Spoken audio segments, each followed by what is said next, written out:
Hola a todos, esto es Historia en Pantuflas y en esta oportunidad vamos con la Revolución Francesa.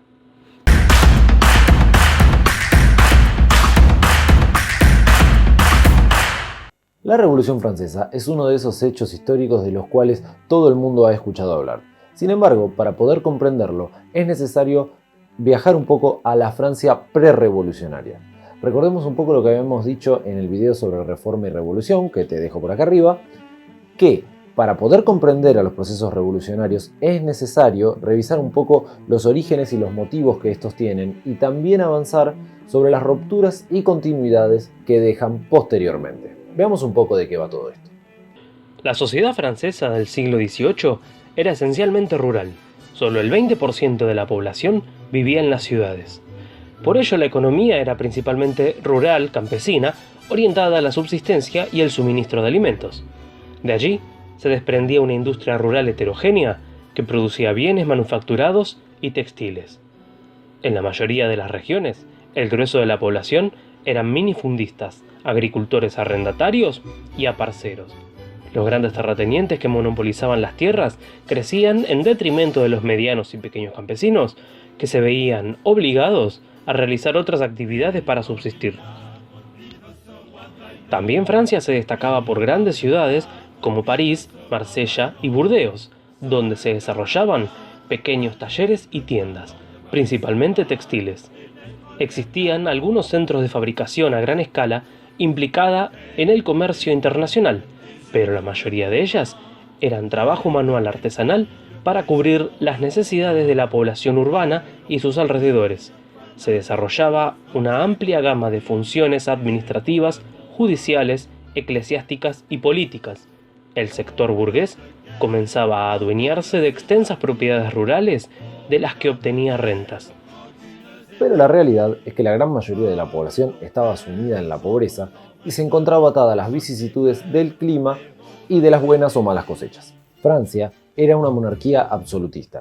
Para algunos historiadores, el absolutismo era el sistema feudal potenciado, lo que significaba que, como vimos en otros videos, la organización social estaba marcada por la explotación feudal del campesinado por parte de los estamentos de la nobleza y del clero, apoyados por y en la corona. Así, la Francia del siglo XVIII era una sociedad corporativa en la cual el privilegio señorial era parte integral de toda la jerarquía social, de la identidad individual y de la riqueza producida en general. La población rural sostenía con su trabajo los privilegios de estos sectores, a partir del pago del diezmo, de los tributos señoriales y de los impuestos a la corona, que la nobleza no tenía que pagar. Además, cabe destacar que si bien existía un sector burgués que buscaba trastocar determinados mecanismos para poder ascender, en general se veía obligado a integrarse dentro de la nobleza, lo cual se daba a partir de la venta de cargos en el Estado como la recaudación de impuestos.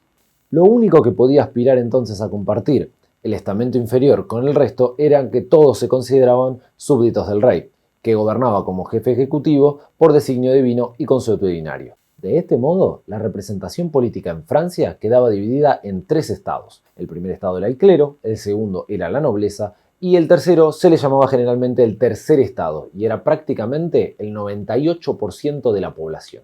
A pesar de todo lo descripto, hay que decir que venían produciéndose una serie de cambios importantes a nivel económico y social derivados del crecimiento de lo que va a ser llamado más adelante capitalismo, que chocaban con este orden feudal que acabamos de describir.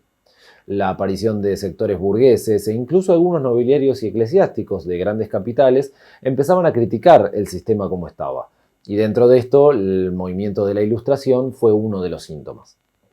Además, es interesante destacar que cuando ya estalle la revolución y se establezca la bandera o la escarapela tricolor con sus tres grandes lemas de libertad, igualdad y fraternidad, marquemos que originalmente la fraternidad no estaba incluida en esta triada, sino que se establecía libertad, igualdad y propiedad, símbolo del poder burgués dentro de la revolución.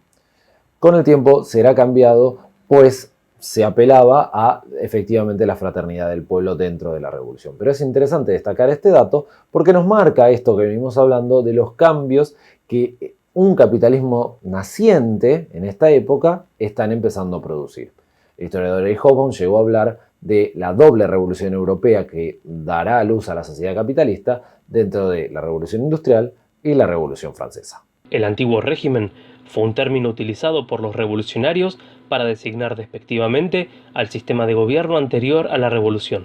Este estaba constituido por una monarquía absoluta con derecho divino, donde todos eran súbditos y no ciudadanos bajo el poder absoluto del rey. Desde mediados del siglo XVIII se dieron cambios que fueron socavando las bases de la monarquía absolutista de Luis XVI. Algunos de los motivos de la paulatina crisis del antiguo régimen fueron los siguientes. Diferentes sectores comenzaban a criticar al sistema. En la cúspide, la nobleza, pero también la burguesía y la Francia rural. El aumento de los tributos señoriales aumentaría las tensiones en el campo. La Ilustración, como corriente intelectual, surgió así como un síntoma de la existencia de esta crisis de autoridad política y religiosa. Surgieron nuevos valores en la sociedad francesa, principalmente direccionados por los sectores que aspiraban a promover otras formas de producción económica y de representación política. Esto emparentado con la crisis y las tensiones en la sociedad rural que se agudizó con el aumento de la presión señorial. Por último, los gastos que tomó la corona para colaborar con la independencia de las 13 colonias, futuros Estados Unidos de América, derivaron en la bancarrota y la necesidad de modificaciones tributarias desde 1787. Para algunos autores, como el historiador Peter Pagfi, el detonante de la revolución fue la crisis financiera y la bancarrota de la corona tras intervenir en la independencia de las 13 colonias. Debido a esto, y por consejo del ministro Necker en 1788, el rey Luis XVI comenzó a condicionar los privilegiados. Intentó quitar las exenciones de impuestos a los nobles, que se resistieron y exigieron convocar a los Estados Generales. Los Estados Generales eran una asamblea donde se representaban políticamente los tres estamentos de la sociedad feudal. Este llamado, que la corona pensaba utilizar para abordar los nuevos impuestos, derivó en un cúmulo de reclamos del tercer estado sobre los privilegios del sistema político. Se le solicitó al rey que hiciese público el endeudamiento de la corona y cediese a los Estados Generales el control sobre los gastos y los impuestos. También se reclamaban reformas jurídicas, impositivas, la libre comercialización interna, etc. Se hacía evidente el compromiso y la necesidad que tenían los tres órdenes de un cambio y un acuerdo general, así como también tensiones que cortaban transversalmente los estamentos. El debate continuó en torno a la representación política. Tradicionalmente, los votos en los estados generales eran por estado, por lo cual los privilegiados de la nobleza y el clero eran mayoría. Al perder 2-1, el tercer estado reclamó reformas. El voto para el tercer estado debía ser per cápita, es decir, por cabeza. Por porcentaje, esto último daba una mejor posición al tercer estado. Era evidente que los privilegiados no lo aceptarían. Frente a esto, Luis XVI decidió cerrar las sesiones y el tercer estado, incluidos algunos sectores del bajo clero, desobedeciéndolo, se trasladaron a una cancha de juego de pelota, declarándose a sí mismo como una asamblea constituyente el 17 de junio de 1789. Si bien el rey pretendió declararlo nulos y hasta movilizó tropas, la asamblea no acató la orden. Este acontecimiento institucional apareció como la primera parte de la revolución. Las presiones de otros sectores generaron que el rey tenga que ceder. Ya desde 1788, pero motorizado por los acontecimientos generales, se produjeron en el campo algunos levantamientos contra las propiedades nobiliarias y el aumento de los tributos señoriales. A este levantamiento se lo denominó el Gran Miedo, por el accionar y el terror que generó en algunos sectores privilegiados. Se ocuparon e incendiaron propiedades y títulos de nobleza en clara manifestación de querer revertir el orden social. En el espacio urbano se produjo la famosa toma de la Bastilla el 14 de julio de 1789. El pueblo de París atacó la fortaleza que funcionaba como prisión política, la ocupó y luego la demolió, derrumbando así un gran símbolo del despotismo de los reyes. Además, saquearon el armamento. El pueblo revolucionario estaba ahora armado. Así, en el verano de 1789 quedaba configurado un golpe al antiguo régimen desde varios sectores y espacios. Desde aquí, comienza un gobierno que podríamos denominar dual o mixto. La conformación de la monarquía constituyente dejaba a la Asamblea Nacional como poder legislativo, pero necesitaba la figura ejecutiva del rey para legitimar su poder. Sin embargo, la propia figura de Luis XVI era un peligro inminente de contrarrevolución. Para controlarlo, se decidió trasladarlo de Versalles a París. La Asamblea necesitaba controlar las manifestaciones populares y tomar las riendas de la política francesa. El 4 de agosto de 1789 decretó en el artículo 1 aniquilar por completo el régimen feudal, abolir la servidumbre y los privilegios señoriales. Suele decirse que en una noche la revolución abolió 1000 años de feudalismo.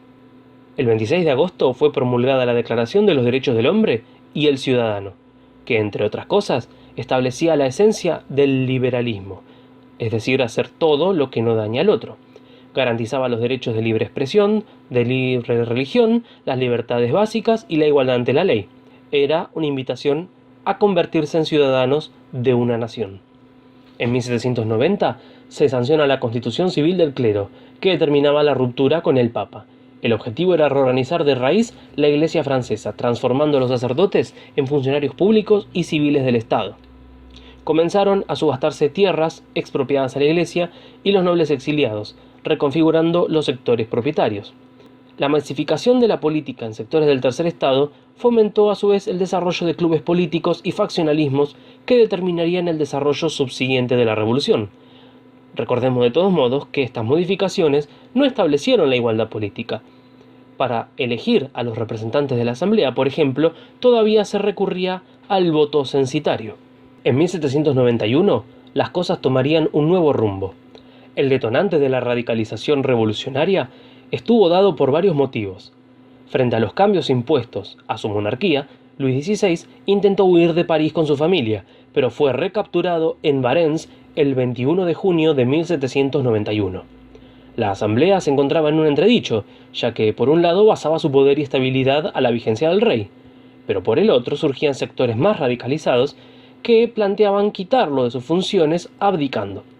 La Asamblea comenzaba a tener algunas tendencias antagónicas. En esta convivían, por un lado, la llanura, que era el grupo más moderado que aceptaba la monarquía constitucional.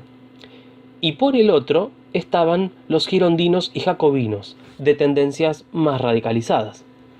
A los peligros de una invasión externa contrarrevolucionaria se sumaban las conspiraciones de los sectores monárquicos y el peligro de una guerra civil. Las potencias absolutistas, amenazadas por una expansión de la revolución, pretendían intervenir militarmente en pos de la restauración del rey francés. A su vez, la revolución, con la pretensión de consolidar su poder y exportar la revolución, también fomentaban un acontecimiento bélico. Ante esta situación de incertidumbre y crisis de hegemonía, la revolución se radicalizó con nuevas insurrecciones. Algunos sectores presionaban para que se lleven a cabo ejecuciones de sectores contrarrevolucionarios y se abolieron los tributos señoriales sin indemnización alguna.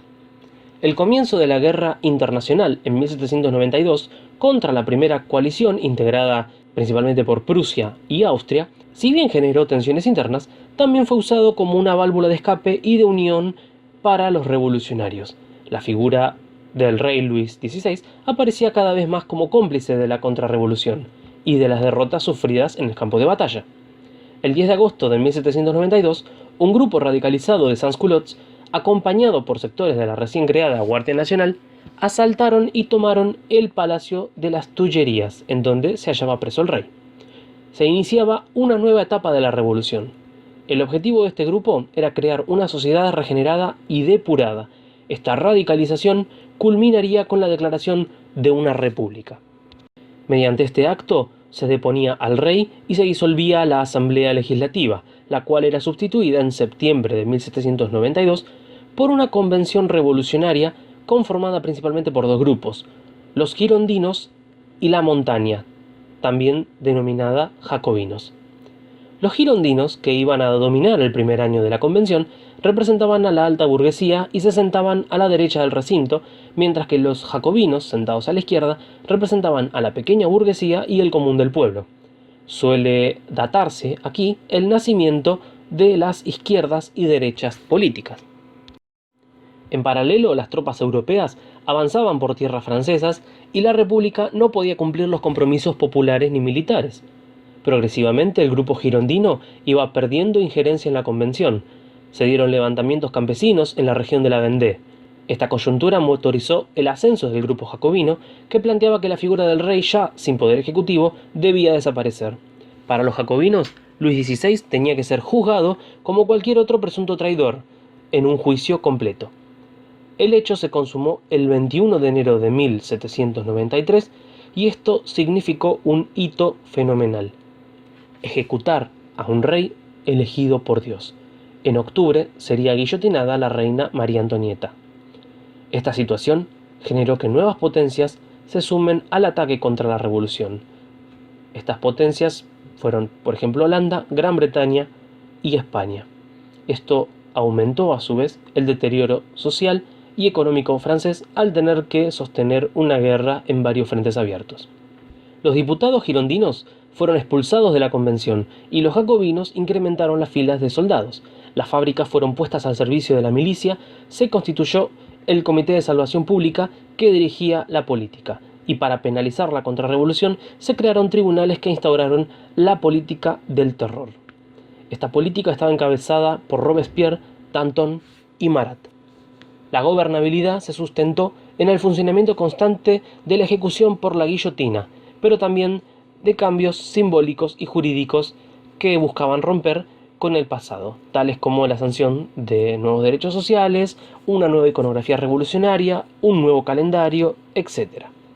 La Constitución jacobina de 1793, también llamado Año 1 siguiendo el calendario revolucionario, reconoció la soberanía popular, eliminó el voto censitario y otorgó sufragio universal a los hombres. El poder jacobino se acrecentó con la base popular, las milicias, los clubes y los sans-culottes. El ejército revolucionario creció con las levas en masa. La situación excepcional de la guerra y la amenaza de una derrota daba el pie para saltear los preceptos constitucionales. Robespierre desacreditó la Constitución y tomó control de la Convención. Este nuevo poder se sustentó en el Tribunal Revolucionario, la red de comités de vigilancia y el Comité de Salvación Pública. No solo se perseguía a los sectores contrarrevolucionarios, sino a todo aquel sospechoso que estuviese en contra del accionar radicalizado. Se implementó la ley de sospechosos, de precios y salarios, se dieron requisas y racionamientos, se sancionaron impuestos sobre los ricos y confiscaciones con la consiguiente venta de esos bienes confiscados. Lo irónico es que el propio Robespierre terminaría siendo juzgado y ejecutado con los cargos de exceso en la aplicación del terror. En julio de 1794, más bien el 9 de Terminor, siguiendo el calendario revolucionario, tomaba nuevamente control de la convención el grupo girondino. Como veremos, el proceso termidoriano derivaría una progresiva concentración del poder. Con el objetivo de eliminar los obstáculos que identificaban a Francia con el terror, la convención aprobó una nueva constitución, en el año 1795 o año 3 según el calendario revolucionario. La forma de gobierno proclamada era un poder ejecutivo de 5 miembros denominado directorio. Se reintrodujo el voto censitario, eliminando el universal, por lo que la burguesía y la nobleza volvían a centralizar los privilegios políticos. Durante sus 5 años, el directorio fue un gobierno débil, que sufrió levantamientos y motines constantes. Su reproducción se mantenía solo por la salvaguarda del ejército, que, por sostener increíblemente una guerra contra todos que parecía perdida de antemano, fue la única institución que se mantuvo prestigiosa durante toda la revolución. Fue allí donde un joven oficial llamado Napoleón Bonaparte, que tenía alguna experiencia en la guerra revolucionaria, tomó un rol preponderante en estas defensas. La Francia directorial logró avances significativos en la guerra internacional y en el control interno de la movilización popular.